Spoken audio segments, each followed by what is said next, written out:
Good evening. Prior to us coming to order, I'd like to refer anyone who needs translator services to Ms. Paula Balbuena at the podium.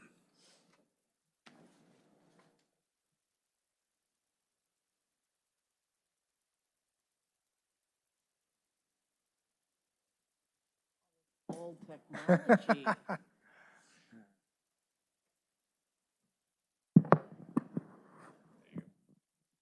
Hello. Oh, no. Thank you, President Brown. Buenas tardes, habla Paula Balbuena. Si necesita servicios de interpretación al español, por favor llame al 1805-324-7680 e ingrese el código de acceso 232-202-078 más la tecla numeral. Este es un número totalmente gratis. Nuevamente, llame al número de teléfono 1805-324-7680 e ingrese el código de acceso 232-202-078 más la tecla numeral. También puede acceder a estas instrucciones en nuestro sitio web en mcs4kids.com, dirigiéndose a la parte inferior de la página haciendo clic en Quick Links y nuevamente en Board Agendas para ir a la agenda de esta noche. Thank you. Thank you very much. Welcome to Modesto City Schools Special Board Workshop, October 9th, 2023. This meeting is now called to order. And for the record, we'll do a roll call. Trustee Daly. Here. Trustee Lopez. Here. Trustee Maestas. Here. Trustee Marks. Present. Trustee Mejia. Here. And Vice President Irvin has not arrived, and President Brown, I am here. So we do have a quorum, so we can move forward. Good evening, everyone. This open session of the Board of Trustees is being live streamed at the direction of the board. Live stream is available on the district's website, and the recordings will be available for viewing the day after the board meeting. Let's see. Do we have any members of the public here that would like to make public comment prior to us moving into our agenda? Don't see anyone, so we will not go through the dialogue regarding public comment. Please stand and join me for the Pledge of Allegiance.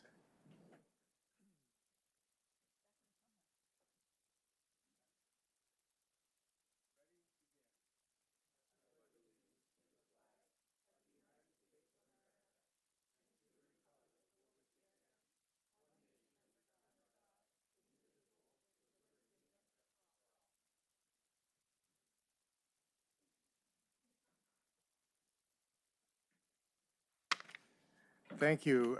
Do I hear a motion to approve the order of discussion items for this evening? Motion by Trustee Mejia with a second by Trustee Marks. All those in favor? Aye. Aye. But you doing roll call? Didn't see any, do we need to do roll call? No, okay. I think that was everyone. That's it? Anybody opposed? Okay. And let's see. Now, period of public presentations. We've acknowledged the fact that there are no members of the public wishing to make presentations. We'll move now into discussion on the 2024 through 2027 district strategic goals. Dr. Noguchi. Perfect, thank you. Well, first off, thank everyone for giving up a Monday evening to go through what I really see as two items that are really exciting. One is, of course, strategic goals. That's something that's going to be exciting to me as it really helps guide the district, but also our bond programs. And that's the larger part of this meeting is our bond programs, both elementary and high school. And we'll have the opportunity to turn it over to Mr. Zerly and his team and the folks behind to be able to shape that conversation.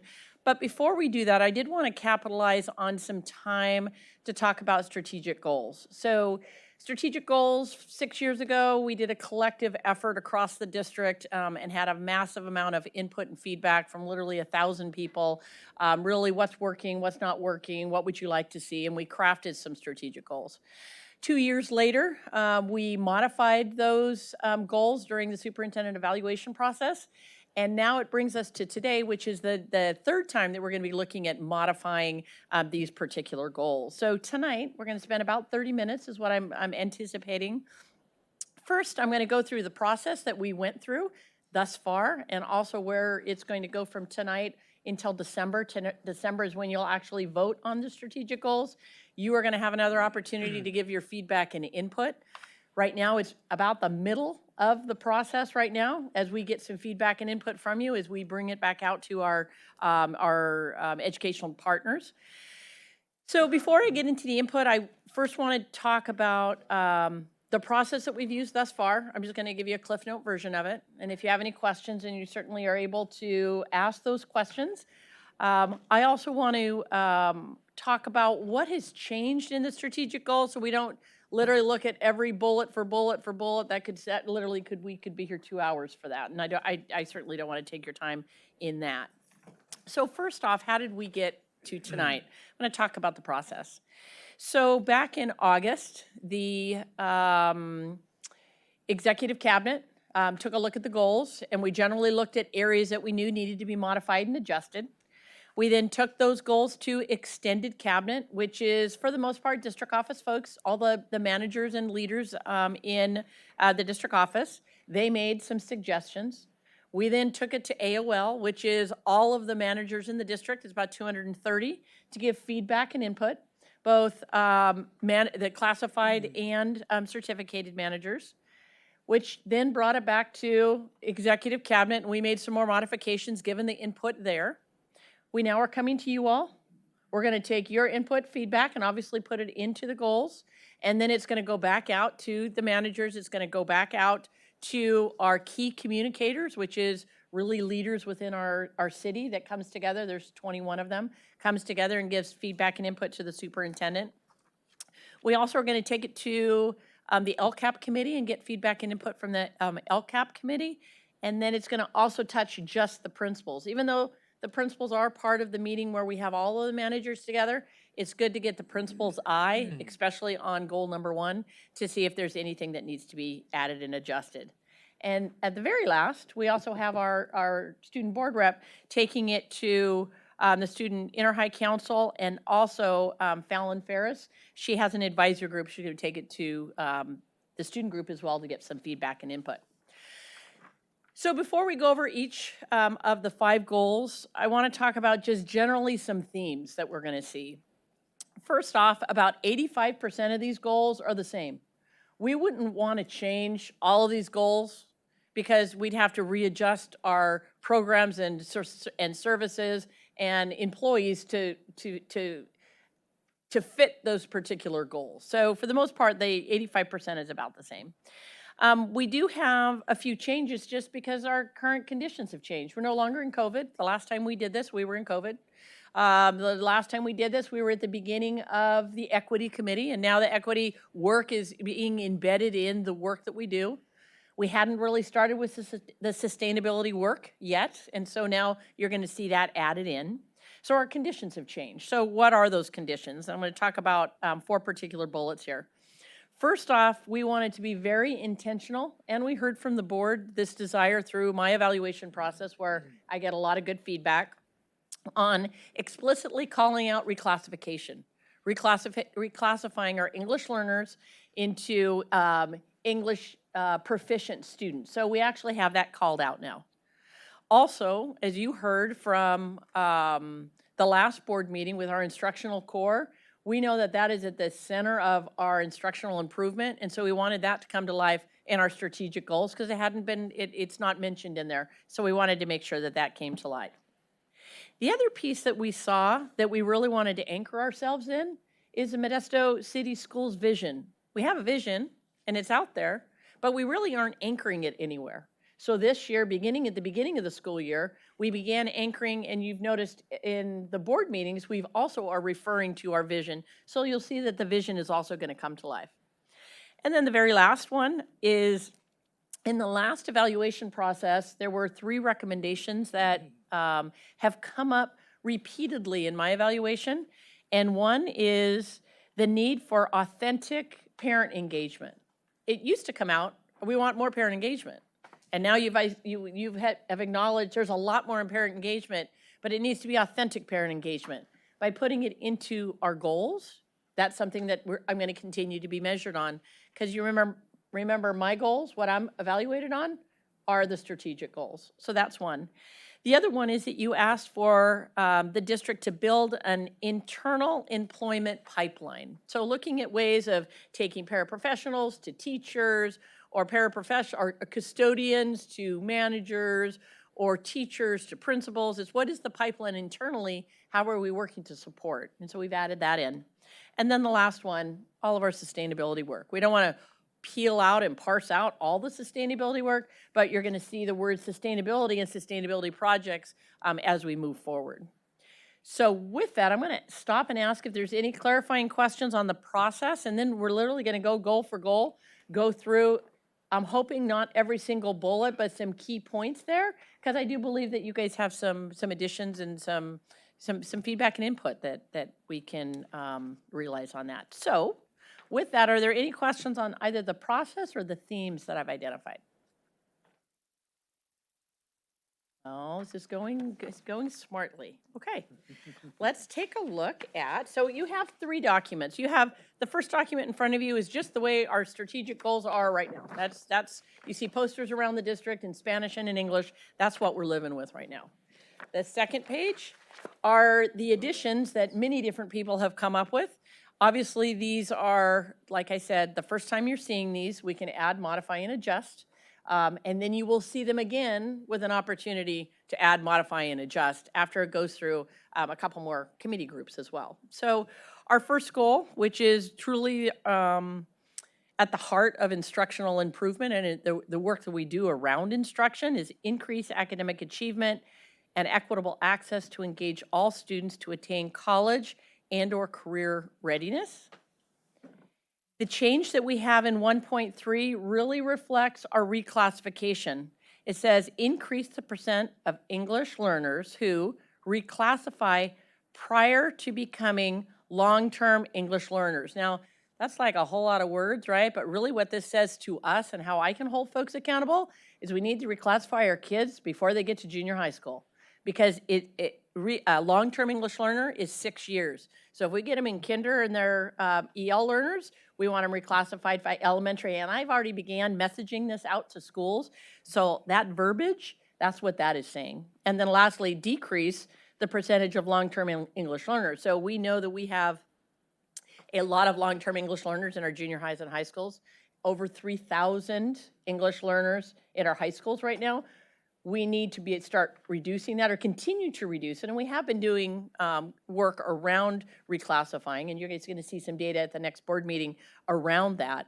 But we want it as a goal because we want to be more ambitious than what we have. So that's the only change for goal number 1. And I'm going to open it up. Yep, Trustee Maestas.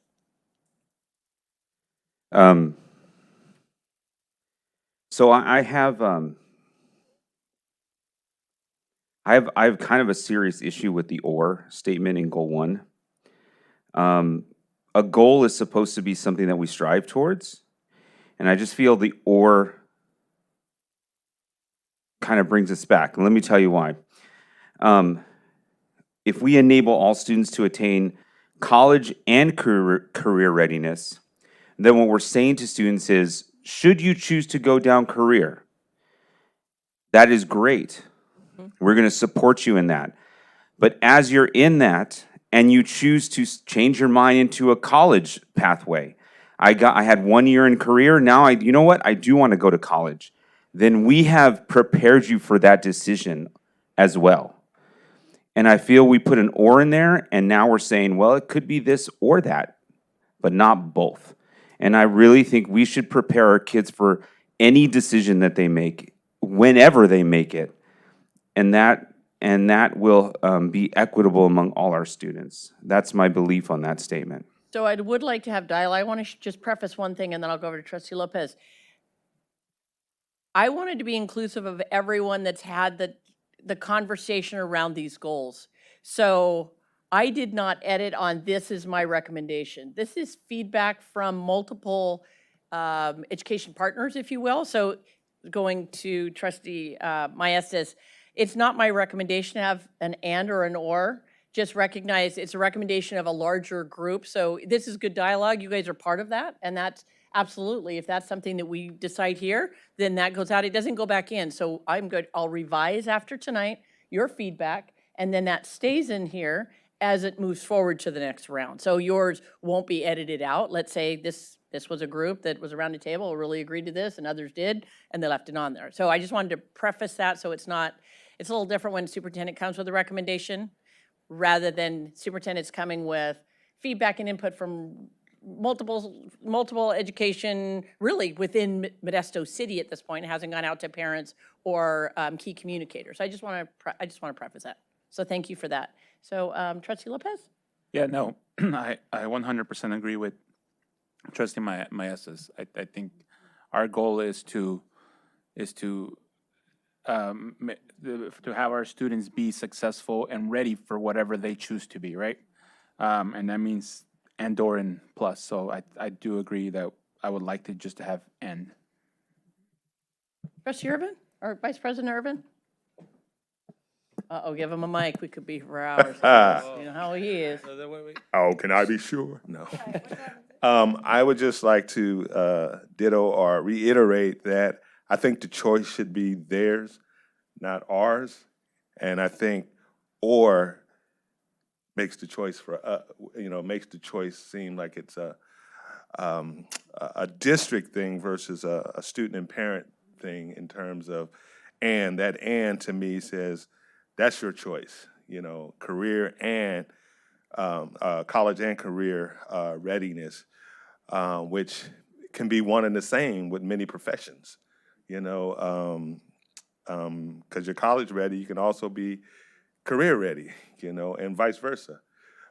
So I think that and speaks volumes. So I just wanted to reiterate that as well with Trustee Maestas and Trustee Lopez, that those words have a profound meaning when we in this context here. So what I'm hearing is you'd like to change the, just take out the or. Oh. It's that whole classroom thing. You got to look at both sides of the classroom. It's all right, I totally understand. So first I before want to you- clarify, President Brown's going to help me. the recommendation from the other parties is to put attain college and or. So we're not taking out and, it's including. And or, yeah. So my concern sitting back is we're looking at this as adults. We're not looking at this as young people. And it would be important for me to understand where are the young people at, because in my opinion, you're eliminating those young people who don't want college. So you're saying college and career. Maybe they just want career and they want to be validated in the fact that they just want career. Don't try to push them to college. That's not what they're interested in.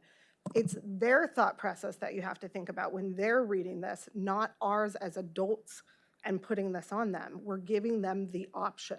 It's and or. That's my opinion. And we definitely are going to get their feedback and input. I can keep this one on there, and then we can hear as it goes through two different student groups. I can give feedback and input the next time we bring this back in I can't remember if it's November or December. But that is entirely up to you all and what you want to do here. Okay, so my thoughts are that even though I love giving the students an option, I believe that it's limiting their options, as Trustee Maestas said, that if we don't prepare them for both, then they can't change their mind if they change it later. So I'd rather prepare them for college and career and eliminate the or. We did this many years ago as a board. We had decided that this was our priority, that we really wanted every student to be able to be prepared for college and career so that they could choose later as they graduated from high school. So that's been the mindset. And granted, not every student's going to want to go to college. We know that. We know what the statistics are. But I want to still give them that option if after they graduate and they did a career for a little while, I still want to go to college. Good, you're prepared for that. We prepared you for that. So that's my thought. So agree with Trustee Irvin. And I didn't attend college until I was 32, and I was not prepared in high school. It wasn't the route that I was going to go. Was it a fight? Absolutely. But it doesn't eliminate that option. You guys, we're looking at the idea of telling them, you're going to be college and career ready. Those adolescents, those junior high kids are like, you're an adult, you don't know, I'm going to rebel. I'm not. Vice President Irvin and then Trustee Lopez. I'm agreeing with. Well, I would say, when we think college, we got to also think that we're talking about community colleges as well. And so when you say prepare, college and career, a lot of careers are done at two-year colleges as well. So we're preparing kids for career and college. It could be community college, versus everybody, gets, we get tunnel vision into the university, but we're preparing them for career and college based on majority of students who do go into certain, many of the careers are going to our community colleges. So technically, they'll be prepared for both because they're going to need those same skills in many of their careers. I mean, you can go to community college and do a number of different careers there. That's just one option for particular careers.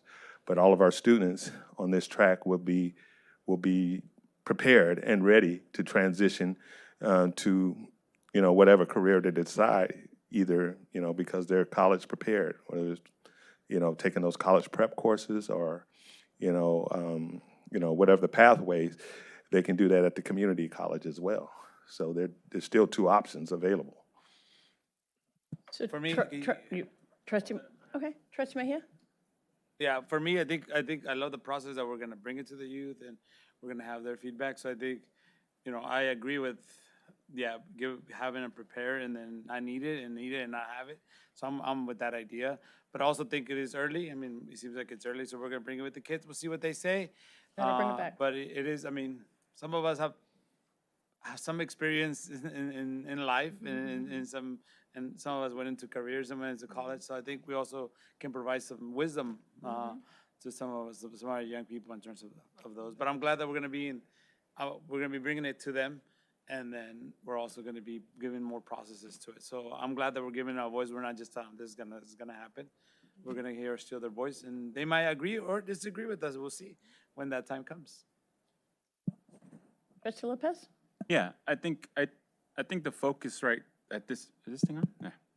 I think the focus right now is, it's what's the goal, right? And this goal does not, it seems very geared towards high school, but it's not.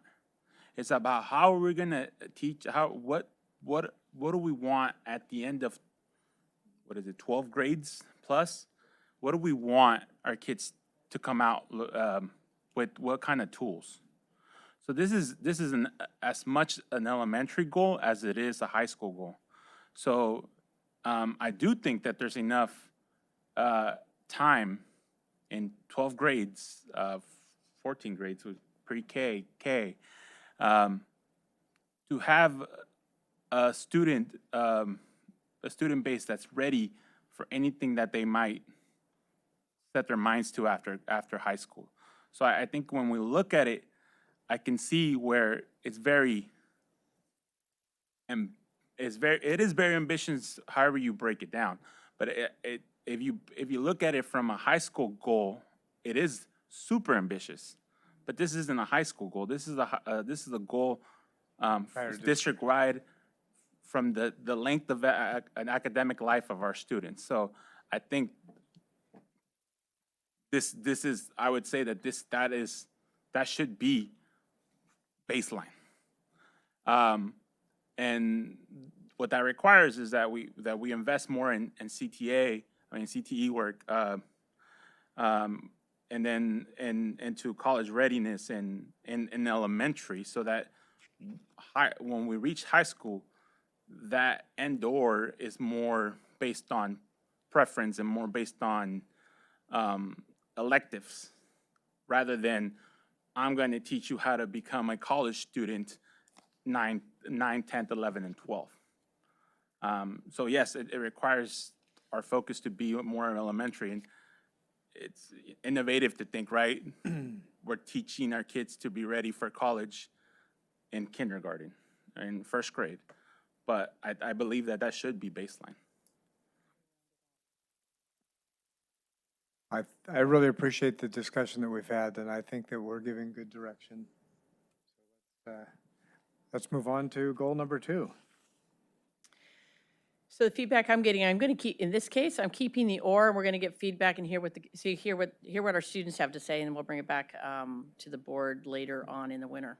So goal number 2, ensure all employees have access to high-quality professional development to support the MCS vision.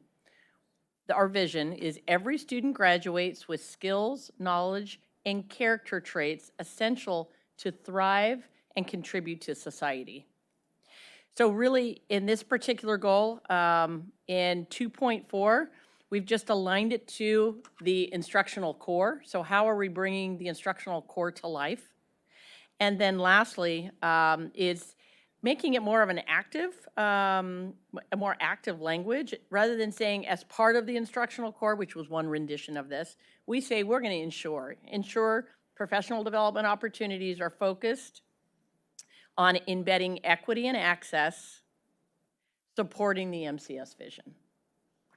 So in that 2.5, you see that we've lined out a few programs, which at the time, when I said our current conditions have changed, at the time, 3 years ago, saying that we're doing equitable grading practice and saying that we were going to do site equity teams and data disaggregation, that was a way of holding folks accountable to doing that work. That's just part of our work now. We don't need to call it out as part of work. It's not going away.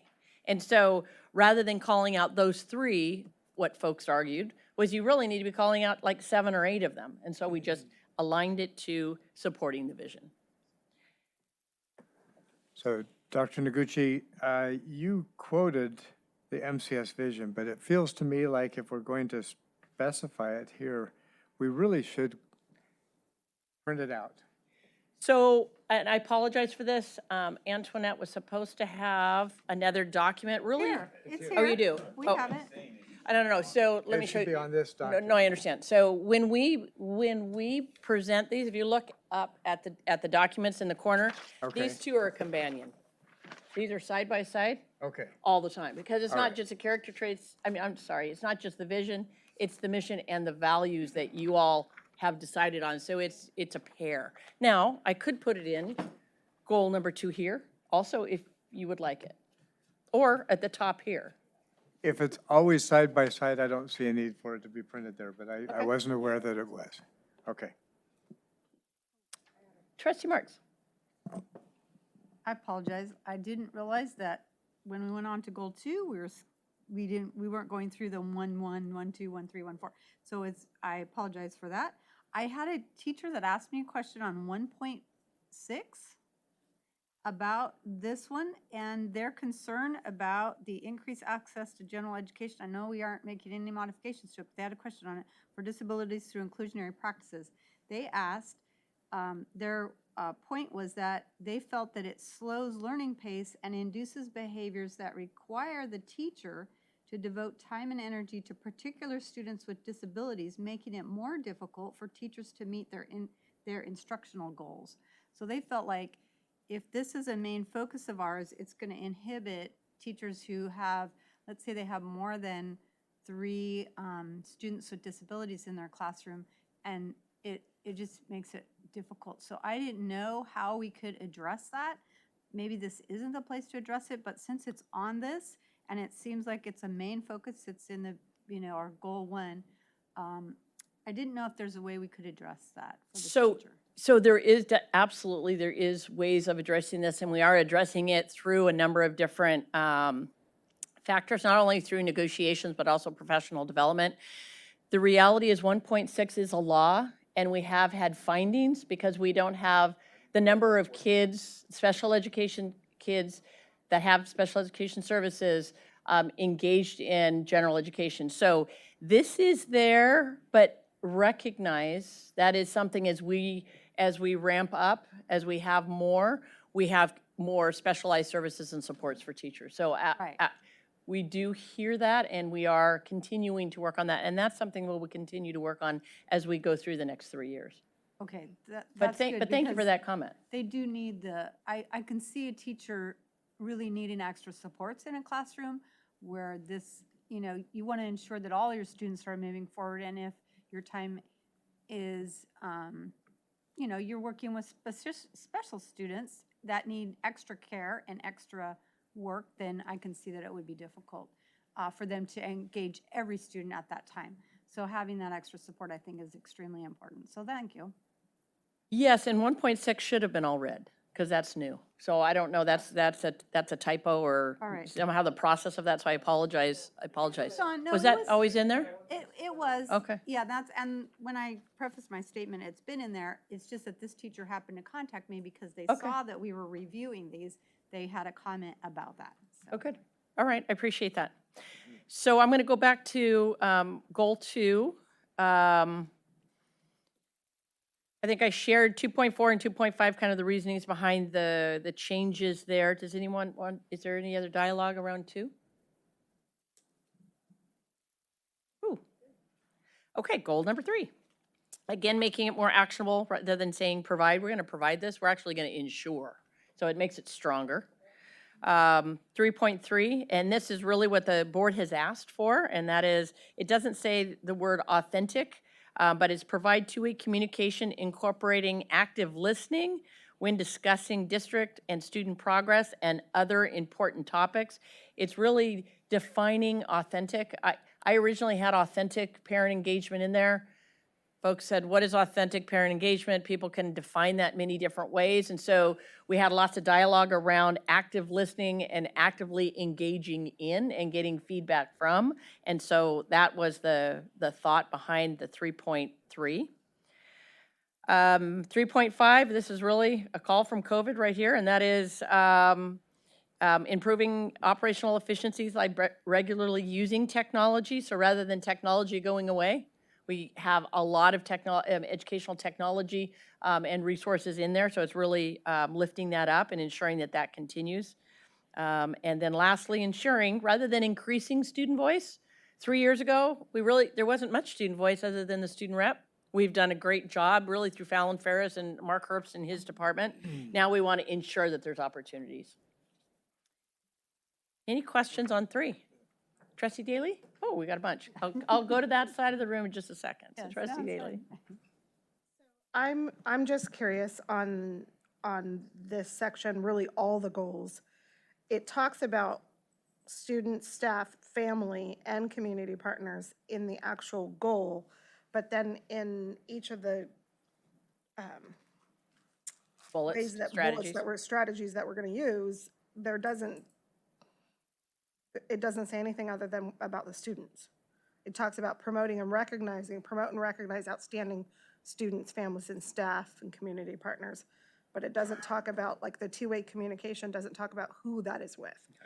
It doesn't, okay, so, okay. So a recommendation. Maybe add parents or families or community partners or educational partners or something in both 3 and 6.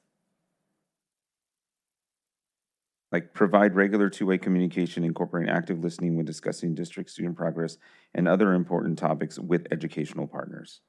Okay. It just seems Yeah, that's like, good. it doesn't seem like it ends. Mm-hmm. Okay. Seems weird. And I would add the word all to what you just said. All education partners. Okay.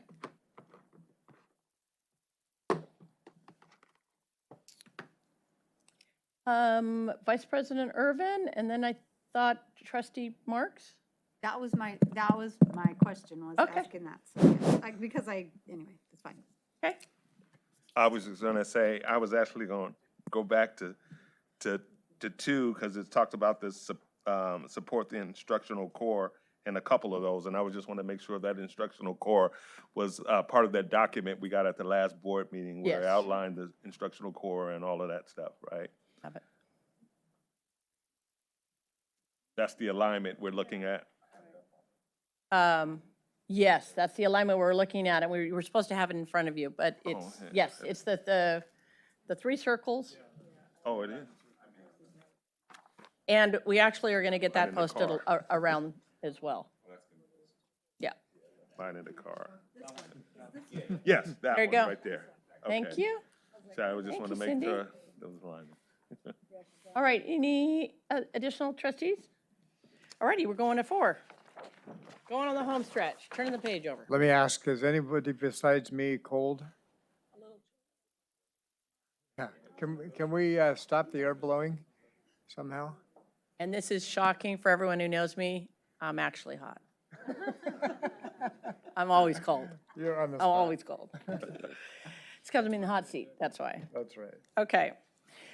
Goal number 4, ensure district and ensure the district is fiscally and operationally sound.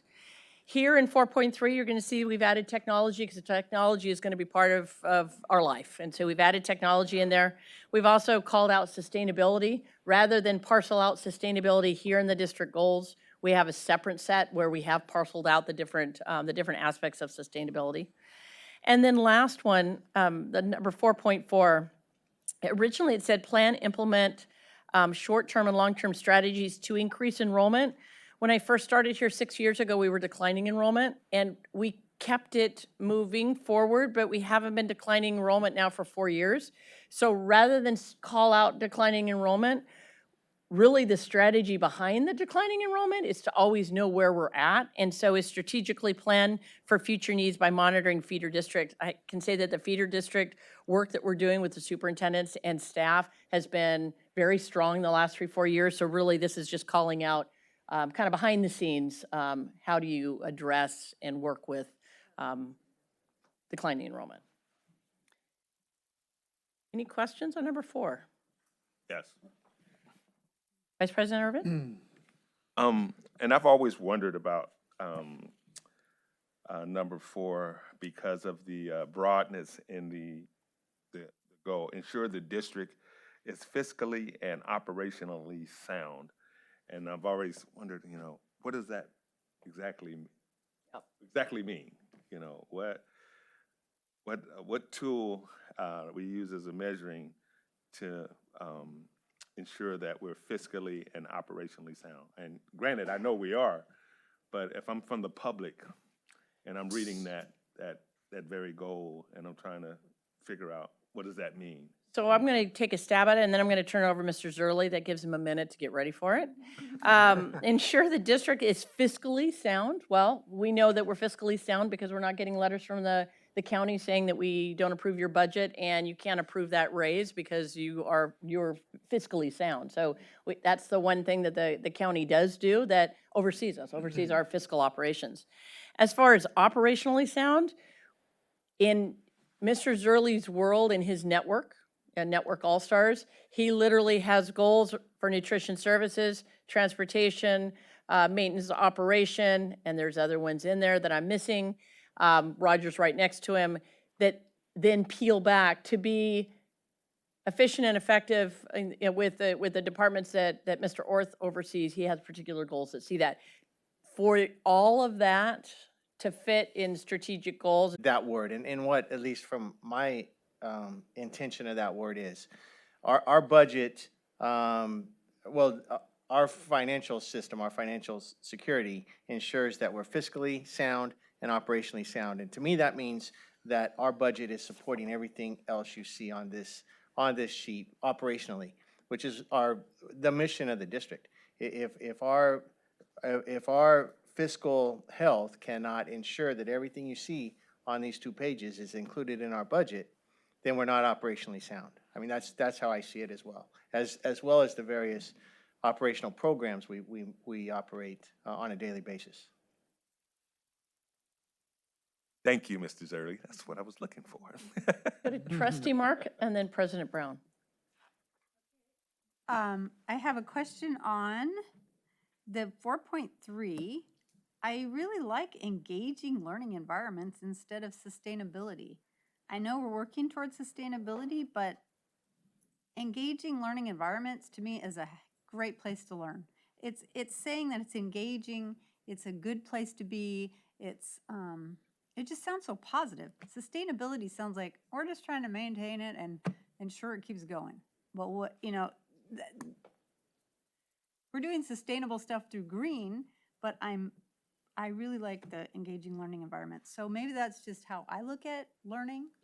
So we could add engaging learning environments comma, and sustainability. Sustainability is, it's really looking at everything that we're doing when you say green. keep it So, I know. so it's, again, it's, the scope of sustainability is very large, but it's, again, open to you all. If you'd like to add back in engaging learning environments and put a comma and then put and, we certainly can I do that. like it because if I'm a teacher and if I'm in a classroom, I wanted an engaging learning environment. If I see that, that's what my goal is. I'm working towards that. So Okay.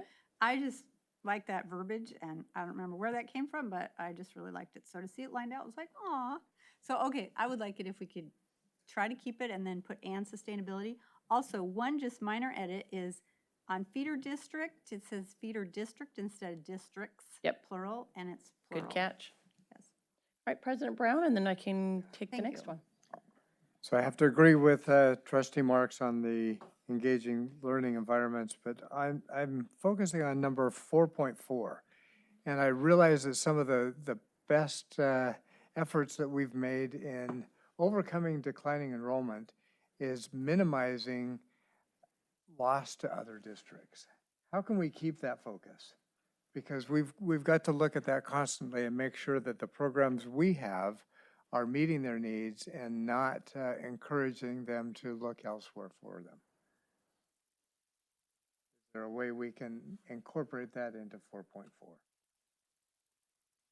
Let me think about that. I agree. I mean, that has been the strategy. 'Cause And it's taken- worked. We've it- made tremendous progress, but So let let's me- not lose it. Let me look at a later time instead of trying to wordsmith it here. Oh, I'm just wondering if that's part There's- of the strategic plan. Like the person says strategically planned, that's part of that, isn't it? Well, these are strategic goals, and we have to have very specific goals to make sure we don't lose sight of some of the things that are so critical. So, to the so do you progress. think strategically plan is too vague? Strategically plan for future needs by annually I mean, there's there's two things there. You suggest adding a third thing, saying something about Monitoring, like keeping our kids and not losing them to other districts. monitoring Is that intra kinda and how it is? intras. Yeah, or and intros. adding that into that is the kind of what you're thinking. I'm just trying to get an idea of what, okay, I that makes just, sense? that's such a critical piece Yeah. that I don't want to lose sight of it. Completely been lined out and a whole new sentence has replaced it. So instead of saying plan, implement, and monitor short and long-term strategies to increase enrollment, because that's what it was, now it says, so it's basically saying we're deleting 4.4, we're changing it to say strategically plan for future needs by annually monitoring. So now we're just monitoring feeder districts and Modesto City Schools enrollment rather than promoting an increase in enrollment. So we've changed it from promoting it to just monitoring it. So that's how I look at it. So I see your point, Mr. Trustee Brown, President Brown. So I'm in support of increased enrollment. Well, I think everyone's in support of increased enrollment. Without that, we wouldn't be fiscally sound. So, Mr. Zerlo, do you want to speak to the change in 4.4 from the lined out, or the thought behind that? Yeah, the thought behind that was from, when Dr. Noguchi got here and we had a focus on increasing our enrollment. We've done several things that the board has even mentioned tonight. We already have those in place. And so now we can strategize. I mean, and it's not just feeder district enrollment, it's our enrollment. It says and MCS enrollment. So as we see those go up or down, then we can adjust what we have done or change what we have done. So that's how we see it. We've already got the strategies in place. Now we have to do a good job of making sure those remain. Thank you, that helps clarify that a lot. Yeah, I just wanted to say, yeah, so we, coming down 99, entering Stanislaus County is a big old sign that says Ceres School District, so I was just like, okay. Declining They have enrollment. recognized the That we're taking yeah, back. coming back to us, and so we got to go on the counteroffensive somewhere here, I think, down the road. Well, and we also need to be good neighbors, right? We need to be good neighbors, and we need to think holistically as a county, but still keeping an eye Marketing, on yeah, that's fiscally and marketing. operationally sound. Oh. And we've been successful up to this point. All right, what I'm hearing as I take notes from here is 4.4. I'm leaving the red, but I'm adding in something around monitoring which then will still continue on looking at how many kids are leaving as far as that piece. And I'll wordsmith it, and you guys will see something different in November. Any other questions or comments on 4.4 before we get to the last one? And then we get to the real fun of this evening, right? This is loads of fun for me, right? This is right up my alley.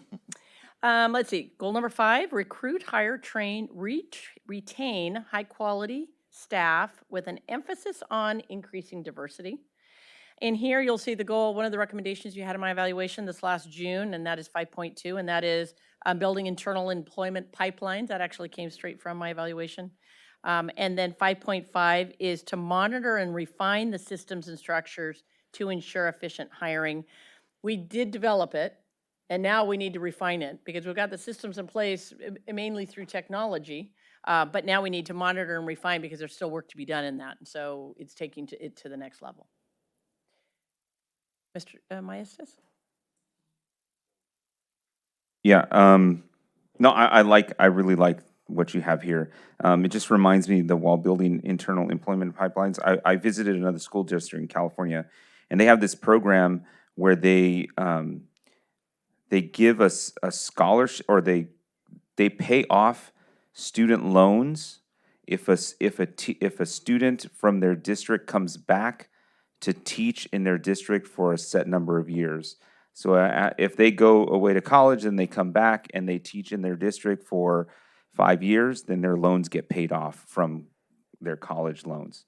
So that they have an internal, like, a lot of students are coming back to teach in their district. So, It expands that internal pipeline to Yeah. our students. right. So then we Interesting. can keep our students here, or our students will go college, then come back here and start to, what was that?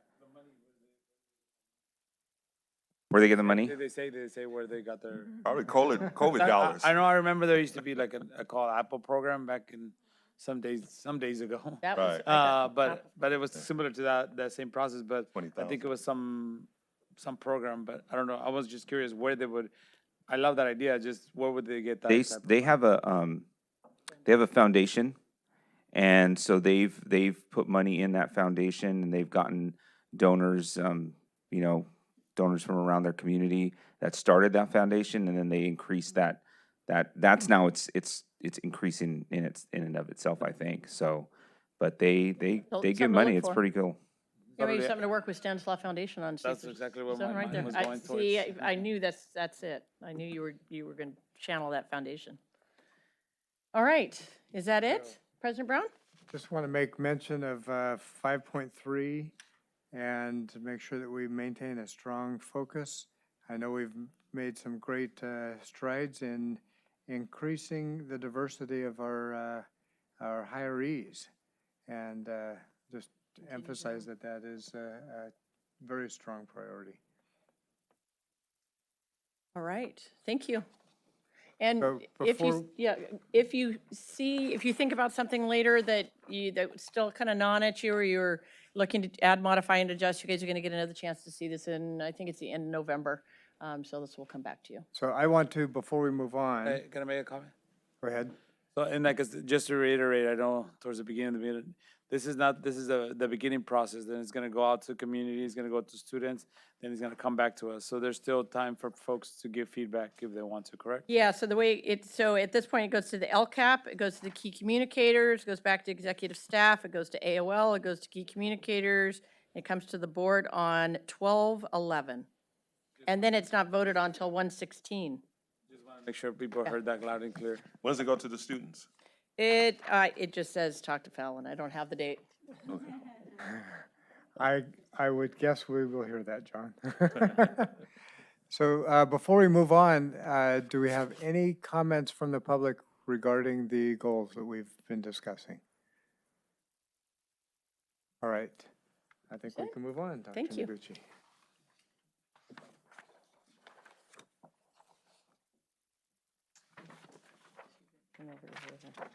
Okay. What's that? So this is the last. So now we move to our next agenda item, B2, which is a report on elementary and high school bond projects. And we're going to turn the mic over to Mr. Zerly, Tim Zerly. Thank you, President Brown. Good evening, trustees. Thank you for the time that you give us this evening at a board workshop to discuss. You pointed out that to us, this is fun because we get to speak to you and hear from you at a time when some of our schools that you'll be hearing about tonight have not been significantly improved in 40 or 50 years. And so when you get an opportunity to provide something that you'll see tonight and discuss, then that is fun. We have an opportunity now with our bond programs to give back in many ways that hasn't seen that in the last few decades. So we're going to talk about our bond team. We're going to talk about Measure L and Measures D and E. We are still in the Measures D and E bond program. And then we will talk about an additional elementary bond measure. Just wanted to share a timeline if that is something the board would like to consider. And then we've talked about this already. This is our vision. This is our district vision. And our facilities do support this vision. And we believe, to Trustee Irvin's comment, that even when we're designing kindergarten or transitional kindergarten classrooms, I mean, that goes to support this vision.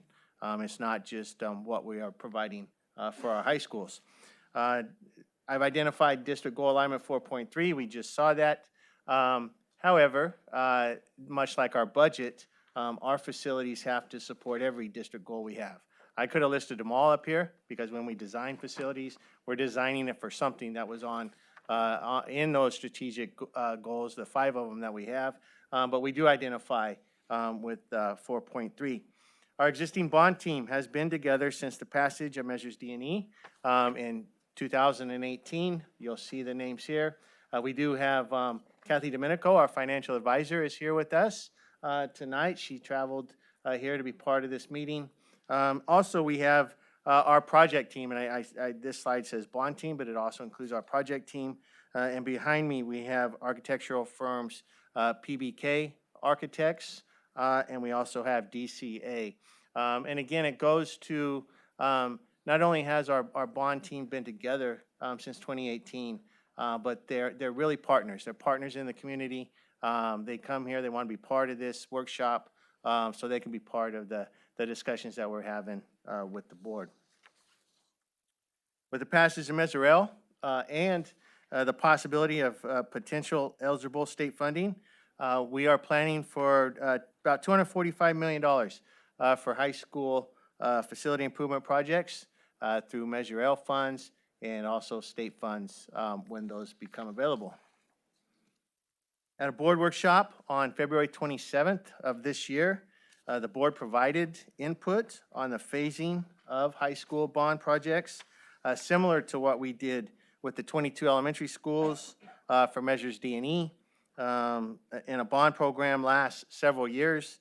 But these schools were ranked by the sites that were determined to have the greatest amount of need. That doesn't mean that some are more important than others. It's just based on the needs that we provided to our community, to our voters, which one in the board's eye, and I got to say, staff's recommendation looks exactly like this. This is the planning phase for Measure L. Now, we do know, and we'll talk about it, there's some projects going on, quick strike projects across the district, across every high school, but this was the phasing order for investment type projects that required a lot of infrastructure and a lot of movement. Here's some projects we have going on. PBK is the design firm for our perimeter fencing at 6 of our high schools. We have a bid opening next month, November 3rd, and we plan to award the bid on November 20th. Soon after that, we will be seeing fencing going up, perimeter fencing at 6 of our high schools. Modesto High School is not on here. We'll talk about that. Eventually, there will be perimeter fencing at Modesto High School, but because of the major work that needs to go on at that campus, it's not one of the original 6. We also have solar parking lot carports. Davis, that was not bond funded. That was pre-Measure L, that the board authorized that project. But we have Downey, Bayer, Johansson is in progress. And then Enox and Gregory will come next year, 24-25 school year. Also, other projects we have in design and planning, Elliott High School. Elliott High School is planning for a new cafeteria and CTE shop building, and then the expansion of Davis Health Services Academy. This will double what we currently have in classroom lab space for the Health Service Academy at Davis. Those are both are in design and planning currently. We completed the Modesto High School Master Plan about 2 years ago, a little less than 2 years ago, pre-Measure L. We wanted to come up with a plan, not knowing if we would ever have bond funds, but we wanted to come up with a plan to solve the daily crossing, or could we solve the daily crossing of Paradise Road by students, period. They go from one side of the campus to the other. That was a concern. That's a safety issue when you have that many students crossing the road on a daily basis. And what this slide shows is a multi-year, multi-phase plan that once completed, we will provide all student instruction on the main campus and replace the North Campus with a multi-use athletic stadium. Now, if you recall, when we talk about a master plan really shows what can go on that campus in the future. Not everything that shows up as somebody's list will get done, but it gets put in the master plan. And so Modesto High Master Plan includes all of these things that you see here in these different phases. We're going to, you also have a handout. You have a handout at your seat, but we embedded these slides into the presentation for those that are not present with us this evening. And again, this is PBK Architects. They are the design team for the Modesto High Modernization Project. This is our existing campus map. And then you can see Paradise Road runs right down the middle. We have instructional setting on both the main campus and on the North Campus, what we refer to as the annex, as well as on the North Campus. We have tennis courts and soccer and softball fields as well. And then the main campus is on the left side, and this is existing now. And then what you see here, this is what, at the completion of the master plan, this is what the campus would look like. The North Campus, the annex, would become, under this master plan, a multi-use athletic stadium. And then all of our instruction, well, 99% of our instruction will be on the main campus. We just built a brand new agricultural classroom right there at the corner where the stadium is. That we're not going to move that, but the rest of our instruction will be on the main campus, and we'll go into more detail about that. In addition to tennis courts and softball fields being moved to this side of Paradise Road instead of the north side. So phase one would include building two-story classroom wing, and also a CTE wing. CTE wing would be 3 classrooms. I'm sorry, let me go back.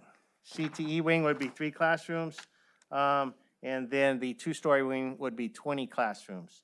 And there's a reason for why we have these numbers here, but those are in the red on this particular slide. The red is the 20 new classrooms, two-story classrooms, and the green right next to it are the 3 CTE classrooms.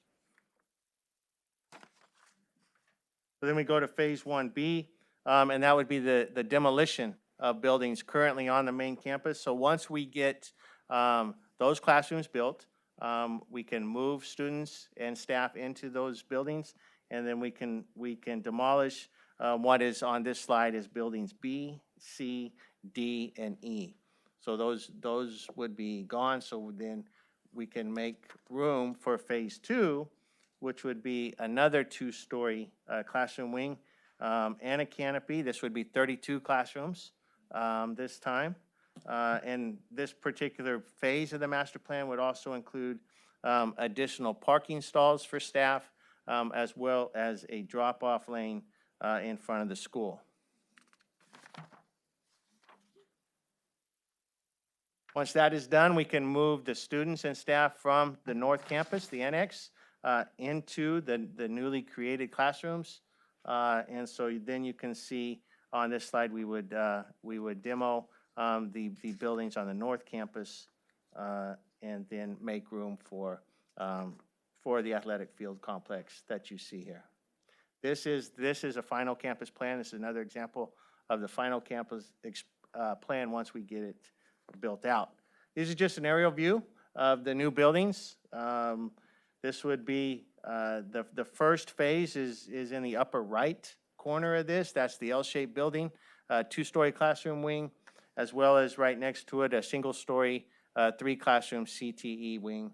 And then you can see the larger two-story building on the left middle of this campus. Again, this is an aerial view of what it would look like. In front of the school on Paradise Road, you'll see a proposed pull-through for cars parking. If you've been on Paradise Road trying to get in front of Modesto High School, it's really, unless you've just won the lottery, you found a parking place there. Otherwise, there really is none to access the school. So this would provide a safe access off of Paradise Road onto our campus. Just another aerial view of what is being designed, and we can, ask the architects if you like what went into designing this particular plan.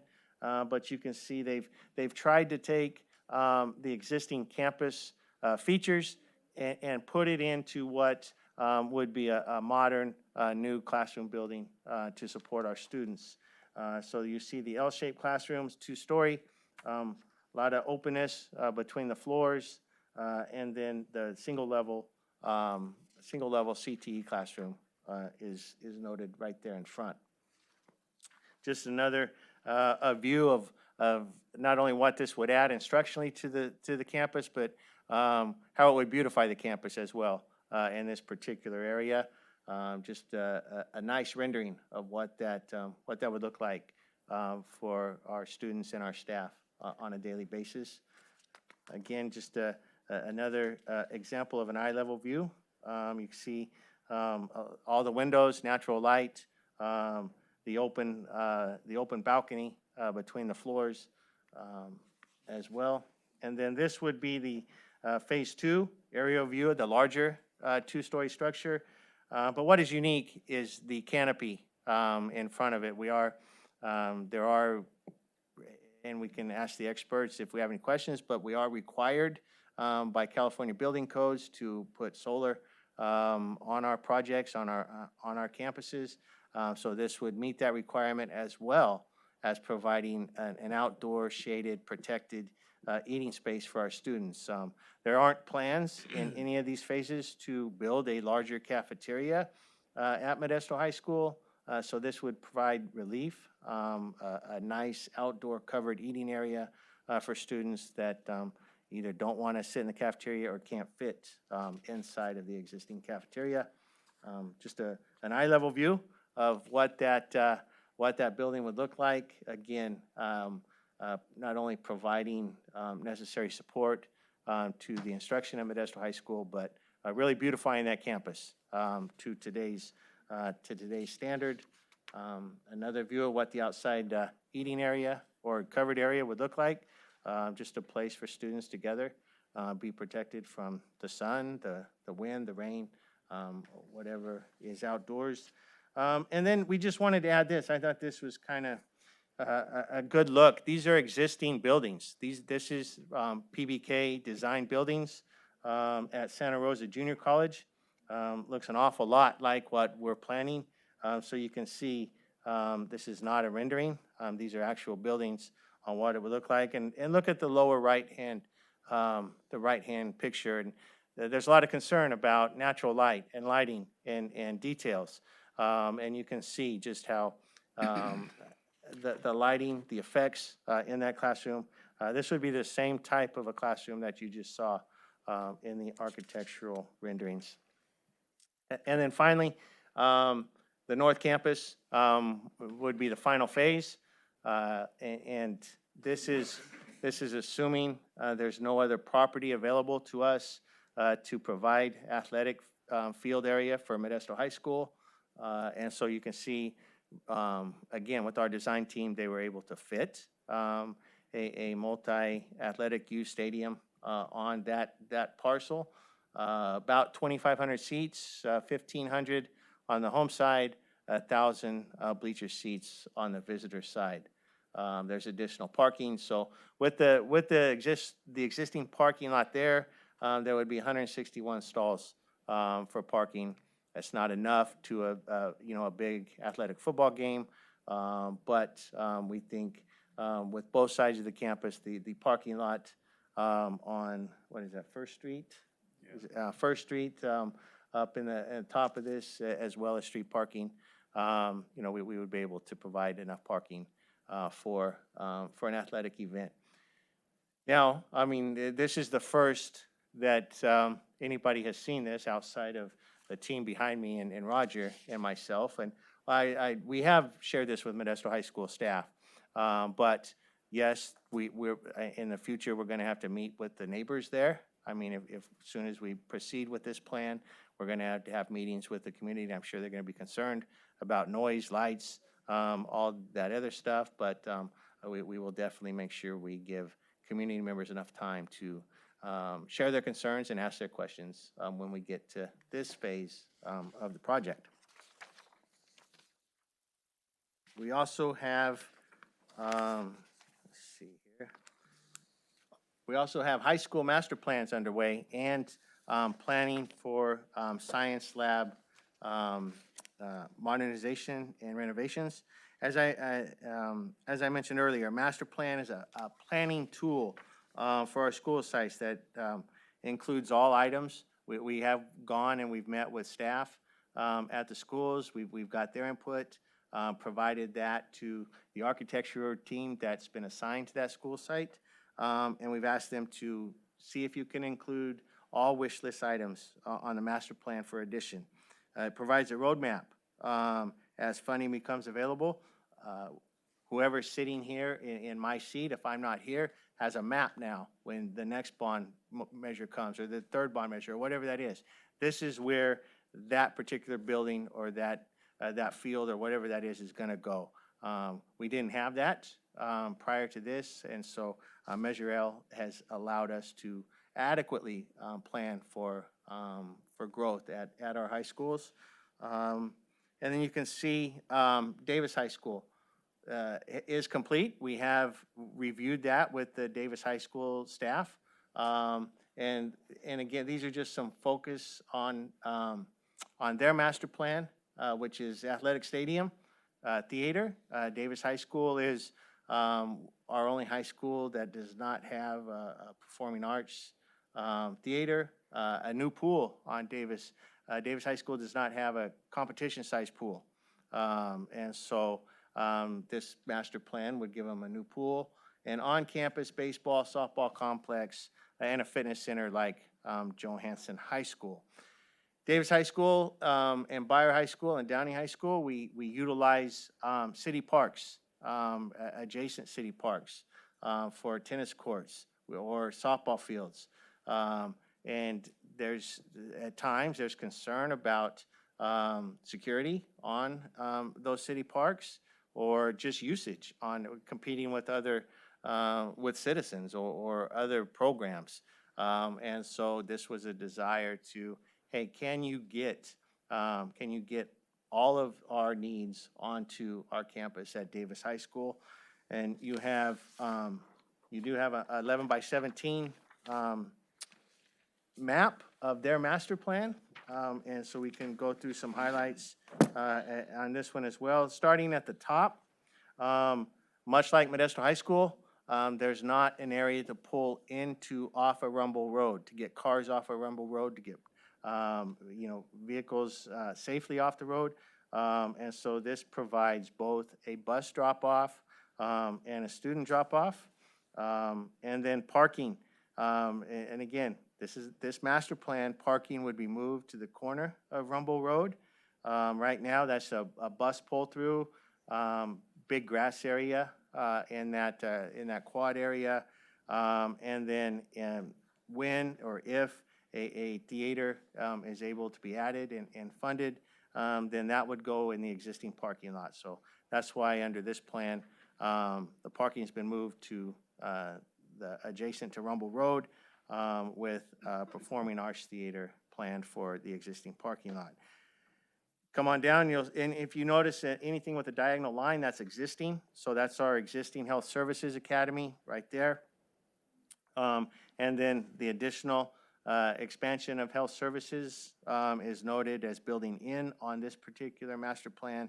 And then we have also three classrooms just below the health services building. Those are existing, that they're diagonally on there. And then this master plan calls for 2 more classrooms, which those are labeled in right there in that area. Then you notice the big green grass areas. We were able to, the architect, DCA, Steve, who is in our first row, was able to fit 2 baseball fields and 2 softball fields in the area. So we would no longer, under this plan, we would no longer need to rent or utilize the city park adjacent to this. And it creates a complex, so somebody could watch softball, baseball, same time. A controlled access point as well for that. The only thing we can't fit is the city tennis courts, which is up in the upper right-hand corner of this master plan. Unfortunately, there's no room under this particular design to get those tennis courts created on our own property. It does have, there was a request, again, going back to master plan, there was a request for a second gym, believe it or not, at Davis High School. And so we put that on here for if 20 years down the road, there's ever a need for a second gym or funding, that's where there will be a space for it to go. The new pool is designed, you'll see where it's in. Anything you see in, that means new. So that would be a new pool, a competition-sized pool. And the existing pool right now is where it's hard courts. So we would then fill that in, replace it with paved hard courts for PE use or whatever the school site would want to use it for. And then you see the the new building is weight room and pool equipment. It would be similar to Johansson in design, right off the swimming pool, but this would also house pool equipment and also be a new fitness center for use during the school day and also for the athletic teams. And then you see a proposed stadium. Again, it's a multi-use athletic stadium, soccer, football, track, field area, and with an additional field area, additional soccer field practice area there on Tully Avenue, right at the corner of the property. So this is a master plan. This master plan has been completed. It has been reviewed with staff, and it really came from staff input as well. Downey is in progress. Again, some same concerns at Downey. They would like an on-campus baseball, softball complex, tennis courts on campus. We utilize city courts. You don't see a rendering for Downey because it's in progress at this point in time. And then a fitness center, you know, Johansson, be careful what you do because everybody wants one. Johansson has created that, me too. So they're asking for it, so we're planning for it, where it could go on that campus. Bayer's in progress as well. Also, on campus, baseball, softball, tennis courts, complex. Again, we use softball at Bayer City Park. We use the tennis courts that are city-owned, City Park space for a potential athletic stadium. That came up over and over again, but so we're going to design it for where could that be in the future if that's ever a priority in the district.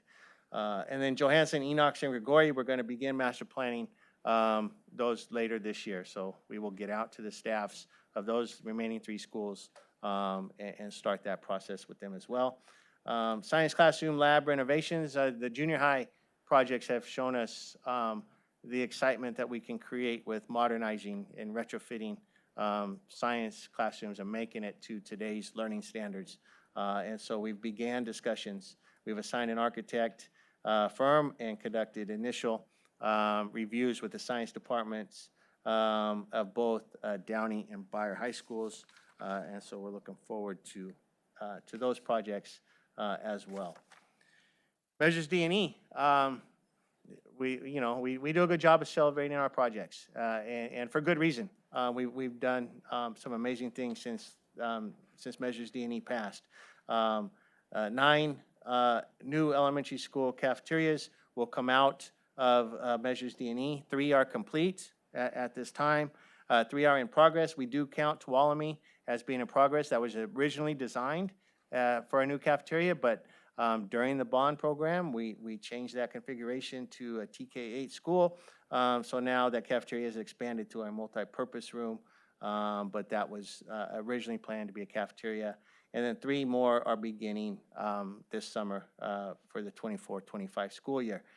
Junior high science labs, there are 4 of those in Measures D&E. 1 is complete, 2 are currently in progress, and then Roosevelt, the last one, will begin this summer and during the 24-25 school year. So with that, we have 22 elementary schools in our district, 4 junior high schools.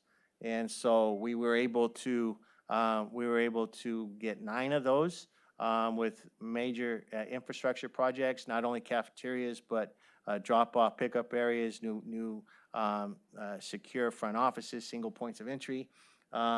And that would give us 12 schools without a cafeteria.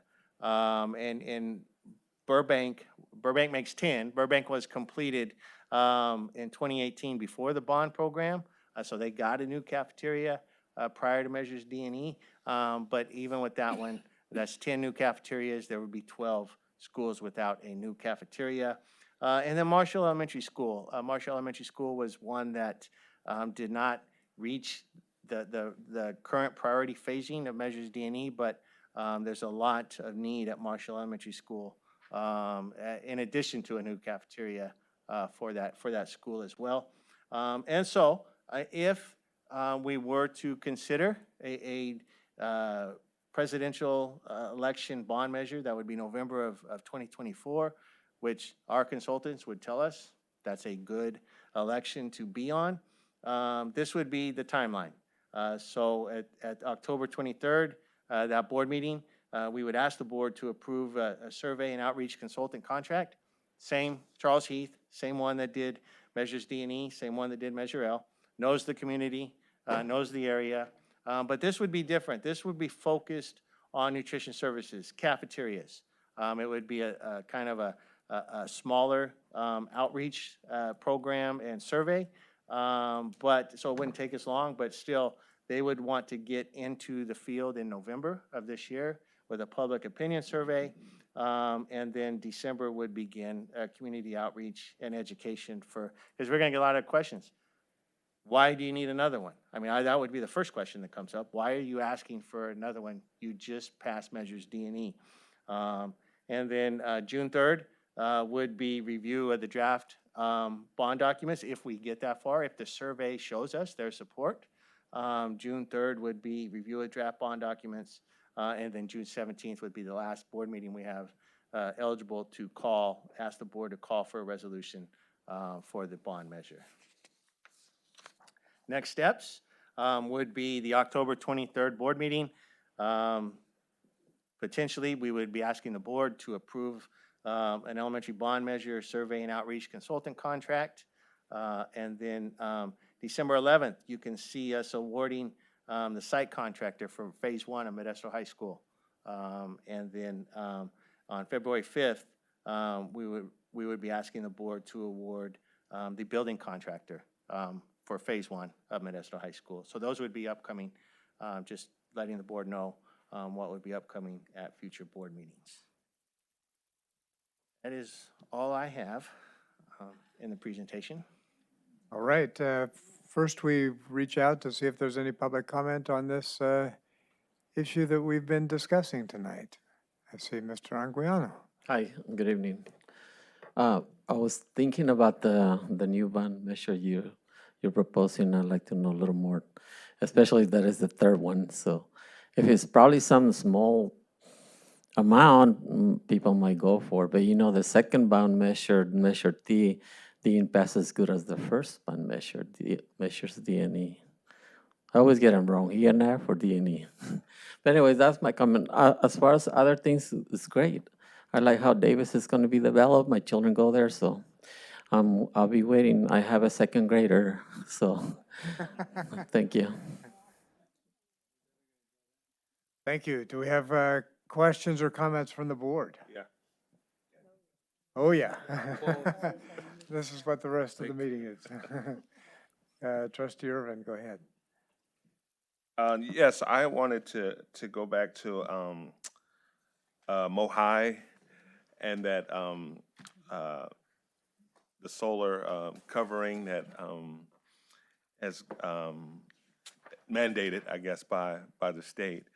Now, knowing a little bit about solar and knowing how construction at the new home constructions require to put solar panels on there, but we all know that they're not sufficient numbers, and most homeowners have to get additional panels in order to really maximize the savings on the solar panels. And I wanted to know, would we run into that? Is that adequate for that building? Are we going to run into that same problem? It might maybe needing more solar panels in addition to those that are required in order to maximize the savings and efficiency. Yeah, I'm gonna start, and then I'm gonna turn it over to the experts. With our partnership with MID, the Modesto Irrigation District, we can have 1 megawatt sizing of our projects. That's our offset. Right now, that's our cap. So there will be parking. There will be parking lot solar canopies, much like you see at the other schools. It's a smaller parking lot though. So we would make sure that it's sized. All of the upcoming canopy projects, they're sized to stay under that 1 megawatt requirement or the cap that we can have with MID. Hi, Max Medina with PBK. Thanks for having us, members of the board. The solar panels are planned not on the buildings, if you notice. It's very strategic here so that we can maximize parking lots, shade structures, and anything like that. And even on the North Campus, there's one that's not shown really on one of the parking lots there. So because the way the project is divided up into basically two pieces, we have to make each piece stand alone. So there's going to be enough on the main campus and enough on the North Campus. So that's adequate? Yes. Okay. And we are researching. We do have 2 meters. This is one of our only campuses that have 2 meters. So how does that play in with the capacity? Can we do more because we have 2 meters for offsets? So. Okay, and then the second question is we got the measures L in particularly with a lot of construction going on, a lot of fields and things going into place, some great things. But the maintenance, how is the maintenance and repairs and things are built in for the long term in terms of facility maintenance and all of that stuff? Where would that funding come from, and is that part of the Measure L in terms of long-term on all of the projects that we are taking hold of in our district? So this particular project, we're not, although we're putting in new classrooms, we're not adding classrooms. So we're going to have the same amount of classroom space that we currently have. It's just not going to be on 2 campuses. So we'll have the same amount of classroom space. Roger will coordinate the cleaning and maintenance of it. I mean, obviously, when you have newer buildings, your goal and hope is that your maintenance is a little less on the newer buildings over the next 10 or 15, 20 years. But we're not adding space. So, and we're already required as a district to provide our own amount in our budget for maintenance type work. So we fund that ourselves. No matter if this project goes through or not, we still have to have that those maintenance dollars in our budget to use when the need arises. So the new stadiums and all of that at the other high schools and things like that, that's all factored in terms of the maintenance and the. Yes, and this would be, I mean, this would be a synthetic turf field, so there wouldn't be the grass maintenance, the water maintenance that you have over there now. Of course, that would then be moved somewhat to the main campus, but yes, that's all, that is all factored in. We're not increasing the footprint of the school, and we're not adding square footage in these projects. Okay, so the other high schools as well? Yes. Okay, thank you. I believe trustee Marks was next. Just a couple of questions so looking at Modesto High, will we be able to keep the architectural pillars? We're not redesigning the front of the school, correct? That is correct, and the current phases that you see, there's nothing right now in the main buildings. There's nothing being changed. Just checking, because that's like the second oldest building in the west of the Mississippi, Right. so for high school. You gonna say about the parking? And then, the parking. Not a historical landmark? I know, I would think it would be too. We haven't been able to prove it. Yeah, I've heard that it's on the historical registry too, so yeah, just trying to find those papers, documents would be That's good. that what Go ahead, They ask call where it is Building it? A. There's So- no plan to touch that building. It's okay. Isn't North Campus part of it also? No? No. That's the old Washington School site. Yeah. and It is not. We've never heard that that's on any historical registry.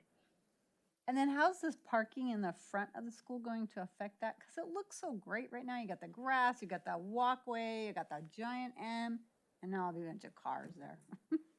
That's a concern. I mean, the staff, I mean, when we shared it with the staff, I mean, there, more asphalt, more paving. I know.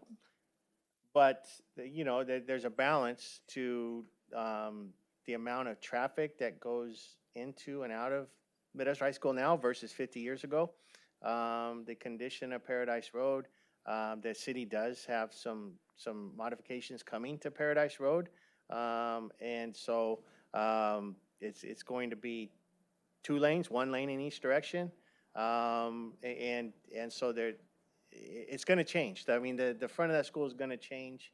Either way, this just provides us with, we think, a better way to serve our visitors, serve our families, that now there's so much vehicular traffic that comes to all of our schools, high schools included. So this is an opportunity to improve the front of the school. With that, I think, though, we're going to save as many of the sycamore trees that we good. can. Yeah. In front of that school. They've done a great job in designing this project to keep intact what is important, and that's the visual, what you see visually at Modesto High School, so. I know, because it's such a cool high school. Sorry, I'm just Anything you want to add? partial to it. And the front of it especially. Yes, we're sensitive about the trees, but we didn't arbitrarily want to put that parking lot there without really looking at the front of the school. You would just take a moment and walk by or drive by and see what it would look like with just a little bit less dense tree cover, because you will see the facade a lot better with a little bit of trimming at Okay. least, so. That's true. Yeah. I could see that too. And I love that we had the theater has similar pillars, and I want to say Paul Tischer Theater, because I remember when we named it that, but that's cool. All right, and then the other question I have is Grigori High School, are we doing is now the time to say, can we put a pool out there? Because every time I go out there, like, they're upset because they are the only school in Modesto that doesn't have a pool. So I'm like, but you have so many other things, but I understand.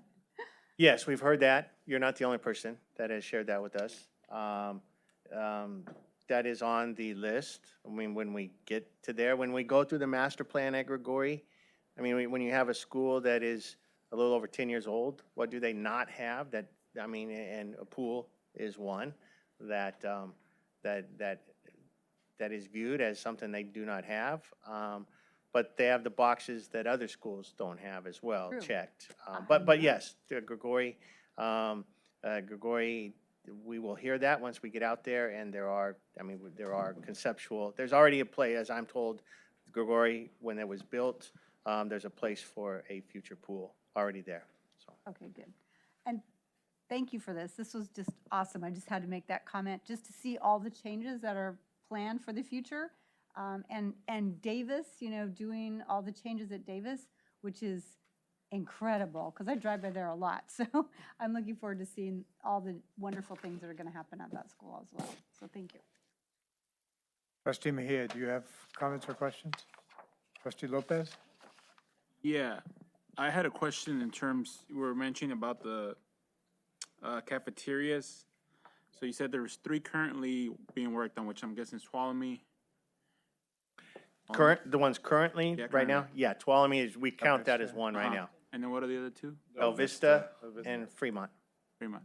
And then, I didn't see you mention it, but Bret Hart already has a brand-new cafeteria, so that would be one less, right? So it'd be, Roger brought that up. I don't know. That's been 20-some years ago. I don't know if that falls into the brand-new. Bret Hart's our largest elementary school, and I don't know that it was built for the capacity that it is today. So that's why I didn't count it as one of the ones, but it has one of the newest ones, let's put it that way. But it's been over 20 years. Yeah, but there's also a lot of construction there that's Yeah. happened that looks also new. Yes. happening. Yeah, the fire and all that. Yeah, the Yeah. fire stuff.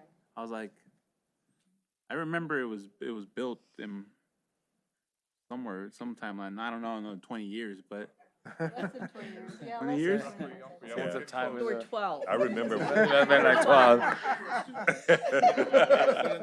He in 6th grade. Okay, now I feel old, right? Okay. Right. Trustee Maestas? All right, I love these plans, and I want to give an anecdote and something else that I just read today that came out today. In Education Week, an article came out on a report that was done with data from analyzing data from 15,000 school bond ballots over the course of 1990 to 2017 in 28 different states. Lot of data.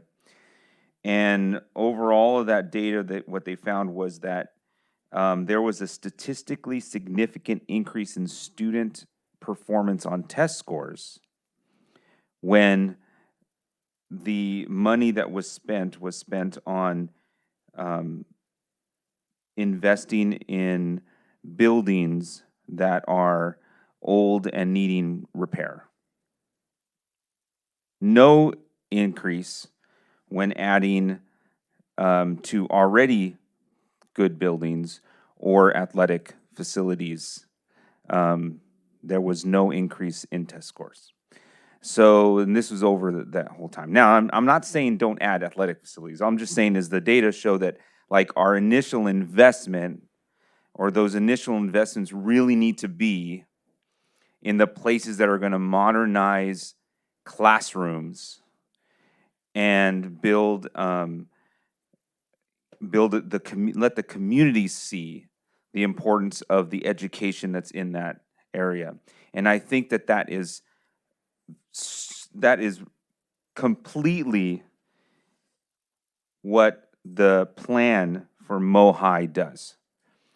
I think we're transforming that school to a place that students can be, not that they can't be proud of it now, but look at the buildings that we're looking at.